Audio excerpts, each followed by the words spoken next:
Quand on est caleçon dans la vie, que peut-on bien voir d'inédit? Des perspectives pas très jolies. Pour changer un peu d'horizon, le mien s'y passait un savon. Dans la lessive, ce ne fut pas long. On le rinça en vitesse, lui en lui tordit les fesses. Et le lendemain dès 8 heures du matin, le petit caleçon rose dansait sur un fil de fer.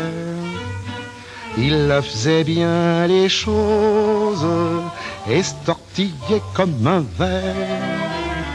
Il avait, ça se devine, un sentiment très doux pour sa jolie voisine, une chemise en pilou.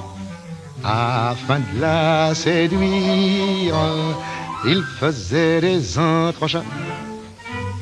Et le vent pour rire lui sifflait l'air de Coppelia. Gonflant son petit derrière, il mettait en lumière ce qu'un caleçon peut montrer de mieux ici-bas. Un tricot de peau murmurait, t'as des petits boutons, faut te purger. À quoi ça ressemble? T'es pas complet. Moi j'ai que le haut, ça va pas. Mais justement toi, t'as le bas. Dansons ensemble, elle nous remarquera. De petites surchaussettes, lui disait tu perds la tête. Mais sans souci de ce qu'on pensait de lui. Le petit caleçon rose dansait sur son fil de fer.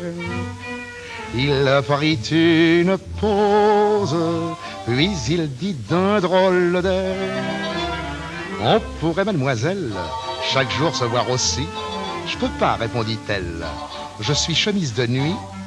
Et sans plus attendre, elle jeta ses deux bras dans un geste tendre autour d'un beau pyjama. Pour un caleçon en transe, c'était trop de malchance. Son pauvre cœur se fendit du haut jusqu'en bas. Le petit caleçon rose a quitté le fil de fer. Quelle horrible chose, il était tout à l'envers.